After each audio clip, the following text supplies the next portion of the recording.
ਵਾਹਿਗੁਰੂ ਜੀ ਕਾ ਖਾਲਸਾ ਵਾਹਿਗੁਰੂ ਜੀ ਕੀ ਫਤਿਹ। ਕੈਲੀਫੋਰਨੀਆ ਦੇ ਸਿੱਖਾਂ ਦੇ ਲਈ ਬੇहद ਖੁਸ਼ੀ ਵਾਲੀ ਖਬਰ ਇਸ ਸੰਦਰਭ ਚ ਆ ਰਹੀ ਆ।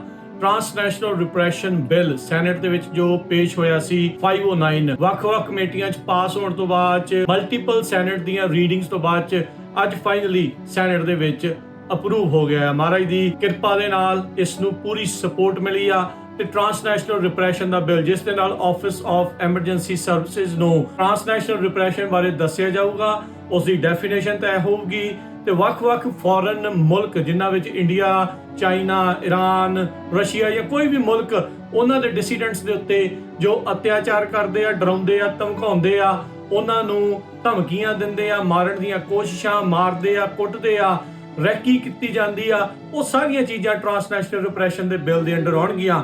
ਹੁਣ ਇਹ ਸੈਨੇਟ 'ਚ ਬਿੱਲ ਪਾਸ ਹੋਣ ਤੋਂ ਬਾਅਦ 'ਚ ਅਸੈਂਬਲੀ 'ਚ ਜਾਵੇਗਾ, ਫਿਰ ਉਸ ਤੋਂ ਬਾਅਦ 'ਚ ਗਵਰਨਰ 'ਚ ਜਾਵੇਗਾ। ਸੋ ਇਸੇ ਤਰੀਕੇ ਦੇ ਨਾਲ ਹਮਲੇ ਤੇਜ਼ ਰੱਖੀਏ, ਆਪਾਂ ਹਮਲਾ ਜਿਹੜਾ ਉਹ ਮਾਰਦੇ ਰਹੀਏ ਤੇ ਹੁਣ ਅਸੈਂਬਲੀ 'ਚ ਵੀ ਇਸ ਬਿੱਲ ਨੂੰ ਆਪਾਂ ਕਾਮਯਾਬ ਕਰਾਉਣਾ ਆ, ਉਹਨਾਂ ਦੀਆਂ ਕਮੇਟੀਆਂ ਦੇ ਵਿੱਚ, ਅਸੈਂਬਲੀ ਦੇ ਵਿੱਚ। ਸੋ ਡਾਕਟਰ ਜਸਮੀਤ ਬੈਂਸ, ਐਨਾ ਕੈਬਰੇਓ ਜੋ ਸੈਨੇਟਰ ਆ ਤੇ ਨਾਲ ਦੇ ਨਾਲ ਐਸਮਰਾਲਡਾ ਸੋਰੀਆ, ਉਹਨਾਂ ਦਾ ਧੰਨਵਾਦ ਜਿਨ੍ਹਾਂ ਨੇ ਇਸ ਬਿੱਲ ਨੂੰ ਸੈਨੇਟ ਤੱਕ ਲਿਆਂਦਾ। ਸੋ ਕਾਮਯਾਬੀ ਮਿਲੀ ਆ, ਪਾਸ ਹੋ ਚੁੱਕਾ ਆ ਸੈਨੇਟ ਦੇ ਵਿੱਚ ਕੈਲੀਫੋਰਨੀਆ ਦੀ ਟ੍ਰਾਂਸਨੈਸ਼ਨਲ ਰਿਪਰੈਸ਼ਨ ਦਾ ਬਿੱਲ।